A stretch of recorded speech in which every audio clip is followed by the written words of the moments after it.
Et yo tout le monde, c'est Lightmax et aujourd'hui on se retrouve pour la review du chapitre 7 du manga papier de Dragon Ball Super qui a été publié le 19 décembre dans le V-Jump du mois comme d'habitude. Le lien est dans la description si vous voulez l'acheter. Alors ce chapitre reprend directement après le chapitre 6, c'est-à-dire que Bulma et Jaco sont en route vers Zuno, le devin qui est omniscient et qui sait tout, et ils veulent lui poser des questions à propos des Super Dragon Ball. Et donc on arrive tout de suite sur la planète de Zuno, qui est vraiment bizarre, ça fait un petit peu un temple et ça me rappelle bien les décors des films du studio Ghibli. Enfin c'est juste un petit détail personnel, mais moi ça m'a beaucoup fait penser à ça. Et pareil au niveau du design de Zuno, bon que je trouve très très moche, mais bon c'est un petit peu le but et c'est pas grave. Alors, on nous dit directement qu'il faut faire des cadeaux pour poser des questions à Zuno, donc c'est pas gratuit, comme avec Baba la voyante. Et donc voilà, Jaco, pour montrer à Bulma que Zuno c'est vraiment tout, il lui fait un petit bisou, vu qu'il a pas de cadeau à lui donner, et il lui pose la question qui m'a vraiment fait marrer. Quelles sont les mensurations de Bulma à la terrienne qui est à côté de moi? Et il lui répond 83,4 cm. Avant c'était 87,2, mais il commence un peu à pendre. Et là, c'était juste énorme. Bulma est choquée. Et Jaco fait alors, il a raison, pas vrai? Et il se prend une grosse gifle par Bulma. Et donc Bulma, qui veut poser des questions à propos des Super Dragon Ball, fait un bisou à Zuno, étant donné qu'elle a rien à offrir, et lui dit que vu que c'est une femme d'âge moyen et que c'est pas vraiment son genre, elle a le droit qu'à 3 questions. Et donc elle use directement sa première question en lui disant quoi? J'ai le droit qu'à 2 questions de plus que ce pauvre petit homme, en désignant Jaco, et donc ça fait déjà une question d'écoulée, lui dit Zuno. Et donc elle lui pose directement sa deuxième question, qui est qu'est-ce que vous savez des Super Dragon Ball? Et là, Zuno répond un gros pavé, il dit que ce sont des orbes de vœux, qu'elles sont des sphères parfaites et qu'elles font la taille de 371 962 204 km de diamètre.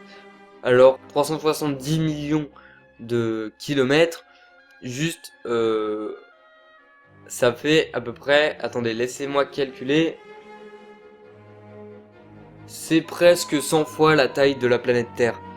Donc voilà, bon après, dans les scans, elles avaient pas l'air si grosses que ça. Bref, on nous dit qu'elles ont été créées par le Shenron Zarama, on nous explique quelques trucs sur les calendriers divins, mais bref, ça on s'en fout un petit peu. Et on nous dit qu'elles sont dispersables. Et ouais, moi ça m'étonne pas. Et en gros, une fois qu'on a fait un vœu avec les Super Dragon Ball, elles se répartissent entre les univers 6 et les univers 7. Parce qu'elles étaient partagées dans les deux. Et donc voilà, il y avait plusieurs personnes qui pensaient que vu que c'était des Super Dragon Ball, leur vœu était illimité. Perso, j'ai jamais pensé ça. Et au final, j'avais raison. Et donc Bulma use sa troisième question encore une fois bêtement en faisant 1. Les deux univers ont un total de 7 Super Dragon Ball. Et Zuno répond exact. Voilà. Et après, il y a Jaco et Bulma qui s'engueulent un petit peu dans leur vaisseau, dans le vaisseau spatial, et il lui dit qu'elle a gaspillé 2 questions bêtement. Et bref, voilà, on se quitte là pour ces deux personnages. Et donc on se retrouve tout de suite dans la salle de l'esprit du temps avec Goku et Vegeta. Goku demande, pendant qu'ils sont en train de se battre avec des poids, ce qu'il pense des guerriers que Champa va proposer. Et Vegeta lui répond qu'ils vont être super forts. Goku lui demande pourquoi, et Vegeta lui répond bah espèce d'idiot, Champa était confiant et c'est lui qui a proposé ce tournoi. Il doit bien avoir des guerriers puissants. Et donc Goku se dit ah bah oui c'est pas bête. Et Vegeta lui rétorque que c'est plutôt Goku qui est un idiot. Et donc Vegeta, qui est un petit peu énervé par la bêtise de Goku, se transforme en Super Saiyan Blue. Et Goku se transforme à son tour en Super Saiyan Blue. Et ils disent qu'ils vont se battre à fond. Et d'ailleurs il y a un gros clin d'œil au premier combat Goku versus Vegeta sur la planète Terre dans l'arc Saiyan. Et pour se battre ils abordent les mêmes postures de combat. Et j'ai trouvé que ce clin d'œil était vraiment vraiment sympa. Donc après voilà, ils se battent, c'est pas vraiment intéressant. Et on nous dit que par la suite, Goku et Vegeta se sont entraînés durant 3 jours, c'est-à-dire 3 ans dans le monde extérieur. Et donc j'ai d'abord pensé que c'était une incohérence, mais en fait un pote m'a dit que Dende avait boosté la salle de l'esprit et du temps pour qu'on puisse y rester le temps qu'on voulait. Et voilà, c'était pas précisé dans la traduction que j'ai lu sur Bleach-MX, mais voilà. Dende a boosté la salle de l'esprit et du temps, et ça c'est très bon à savoir. Bon, personnellement au début je pensais que ça aurait été plus efficace qu'ils se battent et qu'ils s'entraînent sur la planète de Beerus, ou du moins dans la dimension où Whis les a emmenés et où ils ont maîtrisé le Super Saiyan Blue. Mais en fait, je me suis dit que là-bas, le temps n'était pas plus long et que dans la salle de l'esprit du temps, au moins, ils ont pu s'entraîner 3 ans et que c'était vraiment un temps très précieux. Et là, ils ont vraiment pu maîtriser le Super Saiyan Blue à fond, à mon avis. Et ils sont vraiment devenus bien plus puissants. Et donc après, voilà, on se quitte sur ça et puis on voit Whis et toute la Z-Team. Il y a vraiment tout le monde. Il y a Jumao, il y a même Mister Satan, il y a le Roi Galactique, donc le patron de Jaco. Il y a vraiment tout le monde. Et il y a même Pilaf et sa bande. Bon, eux, ils sont vraiment là que pour l'humour. Et voilà, il y a quelques scènes comiques. Et Goku demande à Videl où se trouve Gohan. Et elle lui répond qu'il est resté sur Terre parce qu'il était à l'académie. Il avait une conférence importante à l'académie. Et donc Goku fait une tête vraiment bizarre. En même temps, il est aussi déçu que nous qu'ils viennent pas. Et donc c'est là qu'on fait la connaissance du 5e combattant de la team de l'univers 7, qui je le rappelle est composé de Goku, Vegeta, Piccolo et Majin Buu. Et de ce 5e combattant, on nous disait que ce 5e combattant était la personne la plus forte que Beerus ait jamais affrontée, hormis Whis. Et donc Vegeta et Piccolo et Goku se disent qu'il a pas l'air si fort que ça. Et après Piccolo rétorque que faut pas se fier aux apparences. Et donc Whis dit qu'il s'appelle Monaka, ce qui signifie Grand Ponta. Et donc Goku, qui est vraiment enchanté de faire sa connaissance, va lui dire bonjour. Et lui dit bonjour avec cet air blasé, mais c'est de nature. Je pense pas qu'il était vraiment blasé à ce niveau-là. Et Goku lui dit ah, t'es le Grand Ponta, ça doit être génial. Et lui répond que ça veut dire téton et qu'on l'appelle comme ça parce qu'il a juste des gros tétons. Et oui, moi je trouvais ça un peu con. Et d'ailleurs, quand j'ai vu le premier design du perso, j'ai été étonné. Je me suis dit, oh putain, qu'est-ce qu'il est dégueulasse. Mais bon, voilà. Faut pas se fier aux apparences, comme je l'ai dit. Donc après, s'ensuit quelques cases avec de l'humour, notamment avec un jeu japonais nommé le Shiritori. C'est un jeu où on se dit un mot chacun à notre tour. Et donc le premier dit un mot et le deuxième doit dire un mot qui commence par la dernière syllabe du nom du premier. Enfin bref, on s'en fout. Si vous voulez plus d'informations, vous cherchez Shiritori sur internet. Et donc d'ailleurs, c'est Beerus qui perd à ce jeu et j'ai trouvé ça assez comique. Bref, ils arrivent sur la planète du tournoi et sur l'arène qui a des airs très égyptiens. Et donc Champa dit à Beerus, ah, tu t'es enfin montré. Et Beerus est un petit peu énervé parce que Champa est allé dans l'univers 7 pour prendre des Super Dragon Ball. Et Beerus se dit, bah en fait elles étaient pas qu'à toi ces Super Dragon Ball. Et donc on retrouve aussi Kaioshin et Kibito, et je pense que c'est un clin d'œil à la première apparition qu'ils ont fait dans Dragon Ball, étant donné que c'était pour un tournoi, c'était au début d'un tournoi, et je pense que c'était un petit clin d'œil. Et donc Kaioshin explique à Son Goku pourquoi ils ont été séparés, puisqu'avant Kaioshin et Kibito ne formaient qu'un grâce au Potalas, et il lui dit qu'ils ont utilisé les Dragon Ball de Namek pour se séparer. Et après Goku remarque deux autres étranges personnes, et en fait ce sont Kibito et Kaioshin, du moins leurs équivalents dans l'univers 6. Et franchement je trouve que leur design est vraiment sympa, ça ressemble à la fois aux Kaioshin et Kibito de l'univers 7, mais c'est assez différent, et je trouve que c'est vraiment bien quoi, parce que c'est pas du copier-coller non plus, et ça je trouve vraiment cool.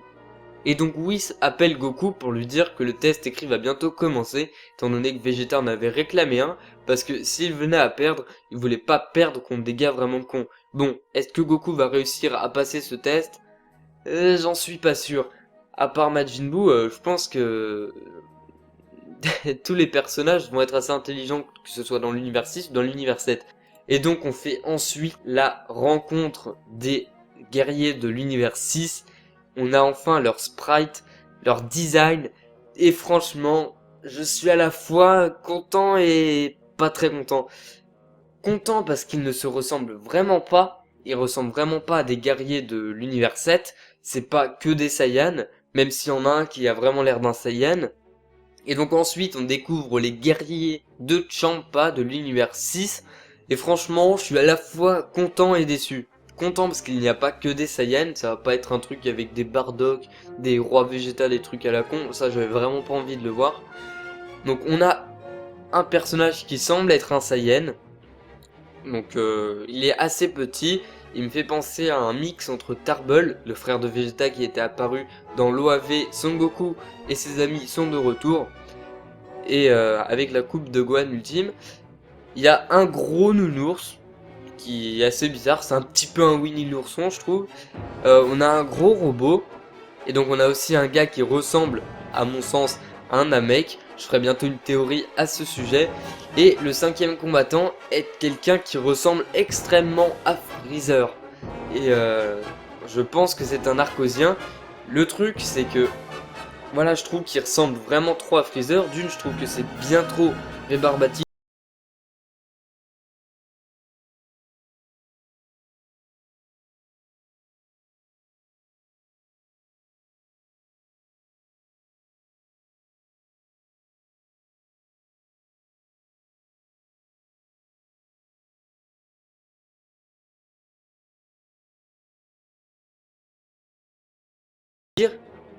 On en a marre. Et le pire, c'est qu'il ressemble vraiment, mais vraiment, à Freezer. C'est quasiment du copier-coller.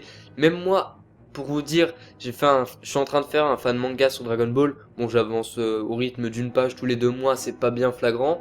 C'est pas très glorieux. Mais j'ai fait un Arcosien. Et, parce que ce sera le grand méchant de mon manga, bon, je dis que c'est un peu répétitif dans Dragon Ball, mais moi, c'est un fan manga, c'est différent. Et là, on a une grosse copie de Freezer, alors que même dans mon fan manga, j'avais fait un Arcosien qui ressemblait à la fois un petit peu à Freezer, mais à la fois pas trop. Et voilà, là je trouve qu'ils auraient pu faire quand même un peu mieux dans Dragon Ball Super. Je pensais que Toriyama valait un petit peu mieux que ça. Et je suis vraiment déçu. Et donc d'ailleurs, Goku et Vegeta se dit, eh, ce gars me dit quelque chose. Freezer? Et là, il se retourne et il les regarde. Et voilà, on en saura plus dans le prochain chapitre, puisque c'est là que se termine ce chapitre.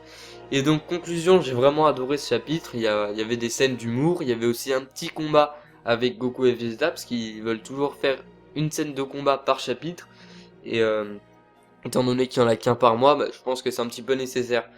Et là, c'était bien mis en scène. Il y avait aussi de l'humour, comme je l'ai dit.